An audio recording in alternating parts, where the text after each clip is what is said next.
Hey ladies and gentlemen, welcome back to the channel. As always, it is Nick here, back with your daily crypto news and analysis. And today we're going to be talking about Quant Network, aka Q&T, so let's just dive in and let's talk about a few things. So first off, we are going to be starting off with the blockchain media here. They did tweet this out saying Q&T is #1 choice for digital currencies. Quant allows the simple and flexible implementation of digital currencies, including central bank digital currency issuance, and also transactions, commercial stablecoin, and issuance and transactions, tokenized money. Q&T is just perfect. And we actually do see down here digital currencies. Central banks across the world are investigating the adoption of digital currencies, while commercial entities are issuing their own stablecoins, often to great acclaim. The funny thing about this is the fact that we actually have a full-on breakdown of this happening. The funny thing is that this is actually from Reese on Twitter, Crypto Clembo, where he was saying, like, look at how quick the developments are going around into making CBDCs. It's going quicker than you think. Overledger will interoperate multiple currencies across the globe and at scale. It needs the Q&T token to run Overledger. This is one use case. And actually talking about CBDCs, we've been tracking this for a while. We are already seeing a major move towards things. There's over 112 here that are being fully tracked. You could see the full-on in-depth view on these. First off, there's already 11 fully launched, and now are these 11 from substantial areas? Not necessarily. Like, a few of these aren't going to provide a massive inflow of transactions. Like, what we are really kind of watching for is like Brazil. We're watching the United States. We're watching Canada. We're watching a few other areas like Australia as well. And I do think that this map is going to change rapidly. I actually shared with you guys. Now on this one, like, we can't change the timeline or anything like that. But there is another website where you could actually go back in time to like 2012, or even I think it goes all the way back to like 2010, I think, or something like that, where there was no maps, like there was no major countries that were starting their pilots or their research or whatever.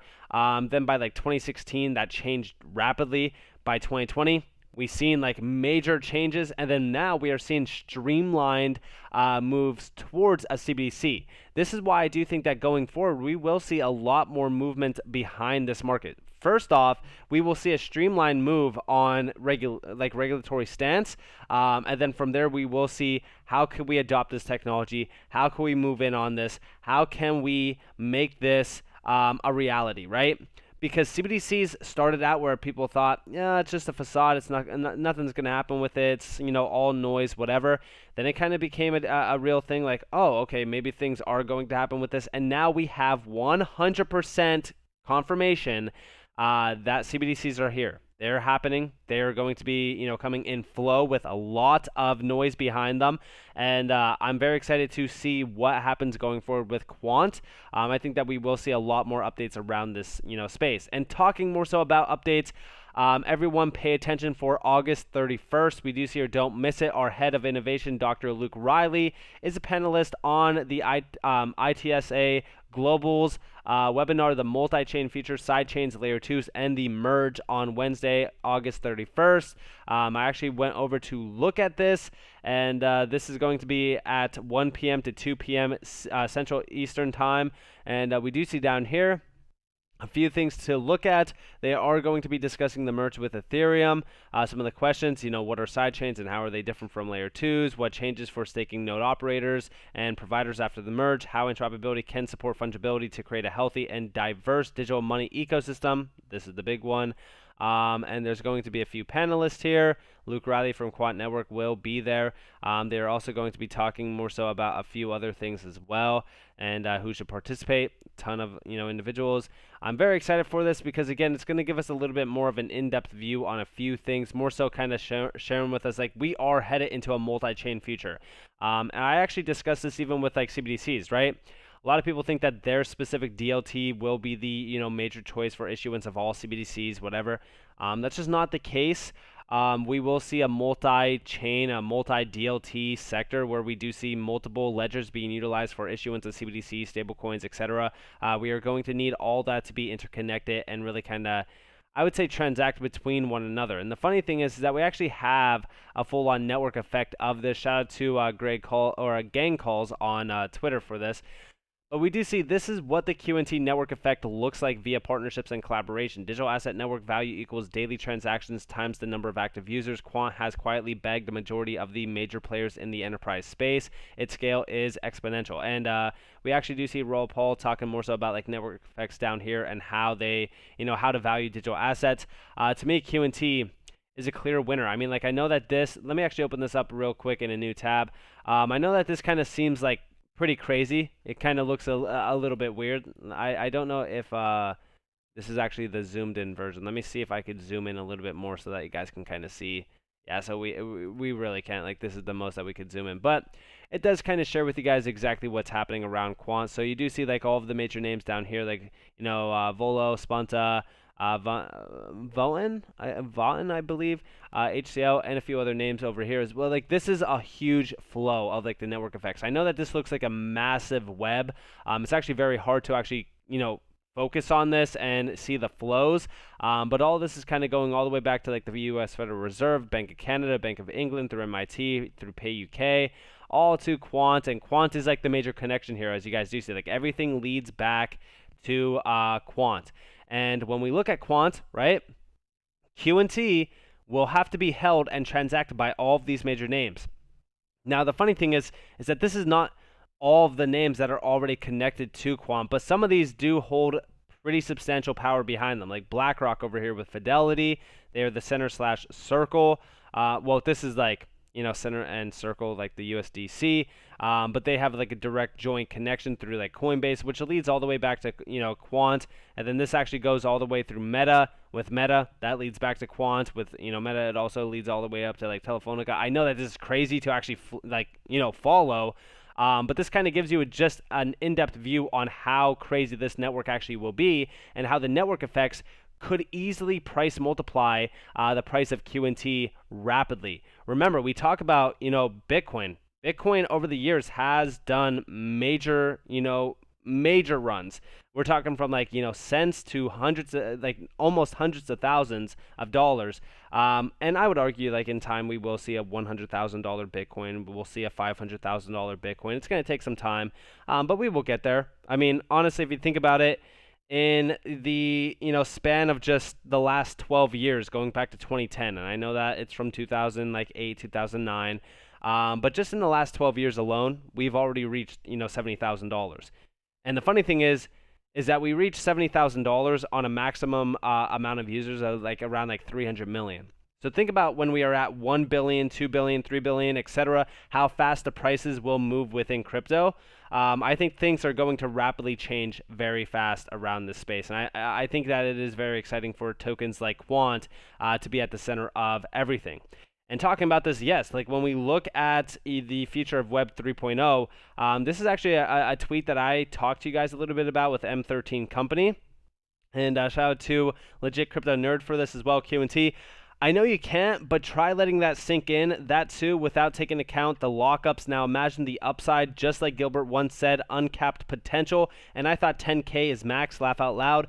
Agree with this. The Internet of Value will dwarf the legacy web. We're trusting the cryptography protocols and decentralized networks for the first time to create and move value. The legacy web was designed to move information. It was never intended to transact money or value. And we do see down here, M13 Company sees a $140 trillion potential aggregate Web 3.0 market cap at scale. Yes, I do believe that Web 3.0 will balloon to $140 trillion. We'll probably actually see even higher depending on how much of tokenization really kind of disrupts. Also, where like CBDCs lead to, how much money really kind of floods in. And just 1% of Web 3 in QNT at a $140 trillion market cap would have us sitting at $103.6 thousand per QNT, an upside of 1009x, and that was at August 19th, sorry, at almost 10 p.m. at night. So if we actually recalculate this, I'm sure that it will change rapidly. But again, like, this is why I say, pay attention to what QNT is actually doing. Pay attention to what Quant is building. Pay attention to the major partnerships that they have, because, right now, This entire space is extremely early. You compare it to the legacy system. We know the legacy system is extremely broken, even within like monetary stance. And just think about all of the major industries that crypto is going after. We talk about like gaming, we talk about tokenization, we talk about healthcare, chains, even trade finance. I mean everything that we utilize on a day-to-day basis, everything that we know of on a day-to-day basis as well, will have some sort of leakage from crypto within it. And I think that this is only just the beginning what we see now. I think, us hitting a $3 trillion all-time high is it's something to know, it's something to celebrate, but it is nothing. It is a drop of water in a bucket compared to where we are actually headed within this market. And I would argue that the $140 trillion prediction for Web3 is pretty on par with, what we have been watching unfold within this market rapidly on a day-to-day basis.